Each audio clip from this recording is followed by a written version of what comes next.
Hi everyone, it's Mark Marshall here. In this tutorial I'm going to talk about manipulating the sound of the bass right from the instrument.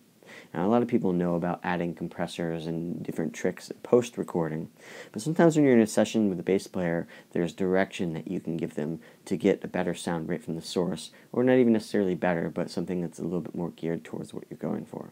I'm going to give some examples of the thoughts I had earlier about using different fingers or different materials and foam to get sounds out of the bass. I'm going to show you with playing a low note and moving my picking hand from playing up on the neck all the way back close to the bridge. It's almost like a synth sound there, right?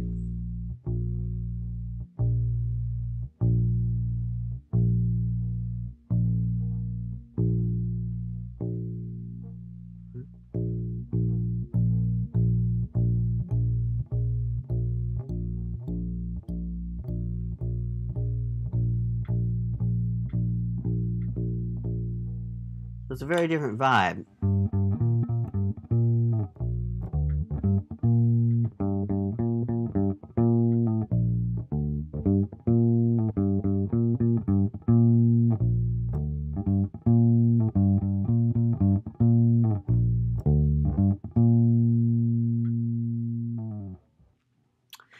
So one of the other variations we can do is we can play with what a lot of people call the hook. James Jameson was known for doing this, where he played everything with one finger, and they called it the hook because he would just kind of work his finger at it.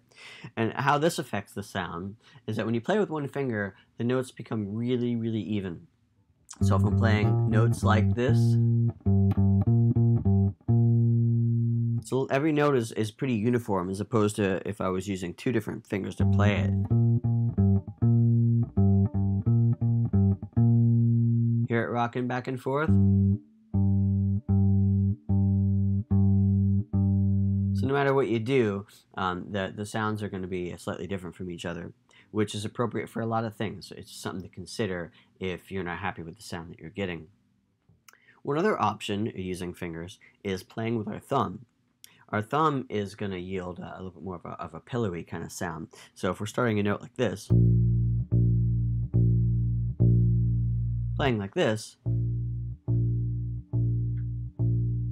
a bit softer, more of a pillowy sound. There's a little less attack in it. One cool thing I like to do when playing with my thumb is I play really soft, and then I'll hit the bass really hard with a compressor like an LA2A or something like that, and it just really gets this really deep, almost like no attack kind of sound that just sits underneath everything really nicely.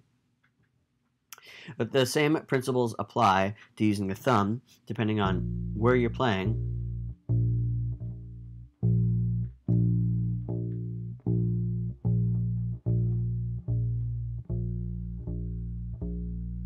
It changes the sound. Some other things to consider is using foam, which I mentioned before. And I just have a piece of foam that I cut out. I think it was inside of an old microphone case or something. But there's a lot of different places you can find foam. Some people go to the 99-cent store and get one of the foam pads that you would use to wash dishes with, and they just cut a little section off. I like this because it was a little gray and a little less flashy on my bass. Well, the reason people started doing this was to emulate the sustain of the upright bass, because without it, you hear the sustain. I'm just going to use the high G string as an example here.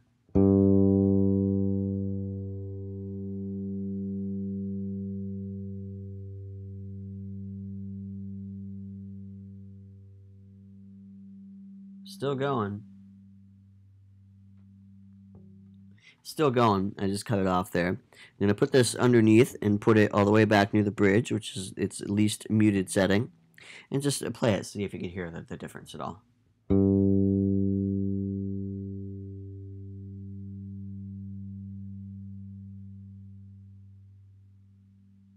You can hear it tapering off a lot faster. It just reaches certain sections where it just starts dipping down.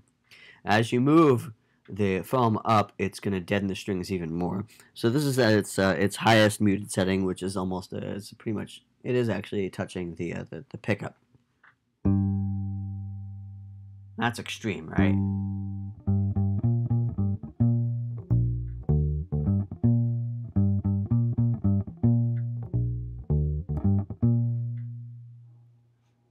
Because the strings are different diameters or different gauges, I find that they mute at different rates. So in order to deal with this, sometimes I shift the angle of the foam because it takes less time for the high string to get muted than the low string.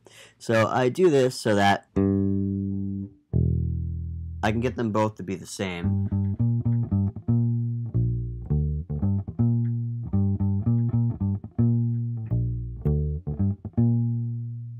I like this. It's kind of a very retro-y kind of 60s bass sound.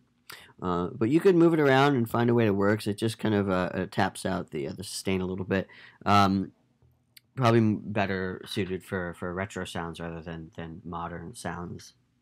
You can also use picks to play bass. Right now I have a Gibson heavy pick here, and it's got this. It's a kind of a bigger looking pick with 3 points on it. This is common for bass players. Now a pick, as you hear from me playing it, has a lot more attack to it. It's almost a little bit more like a piano bass note. So it's a lot of attack with a little bit of low end. And of course, wherever you move it,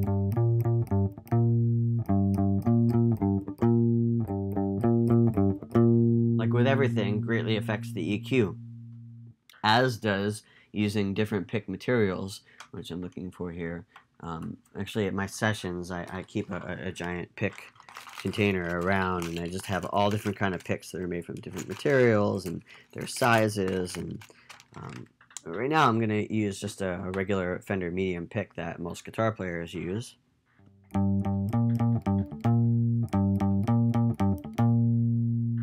Doesn't quite have as much low end as the heavy pick.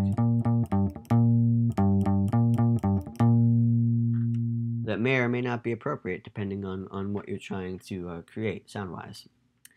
The last option I have is using a ceramic pick. You can get picks made out of all different crazy materials. I mean, there's wood, and there are, what else is there? There's different sorts of stone even. This is a ceramic, and it has a very different sound to it.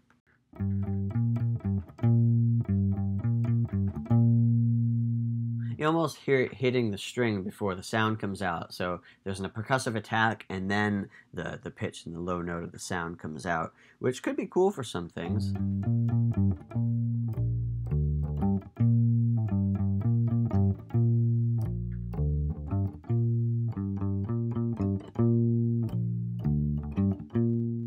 I find it's best to capture the sounds right at the source, closest to how they're supposed to be in the end. This makes mixing so much easier. There's less of a guessing game, and quite frankly, there are just certain things that you can't tweak. You can't make a bass sound like you're playing close to the bridge if the bassist wasn't playing close to the bridge. So I really think it's worthwhile to take the extra time while you're in a production to understand the end result, and not only how the performance is supposed to be played, but how it's supposed to be captured.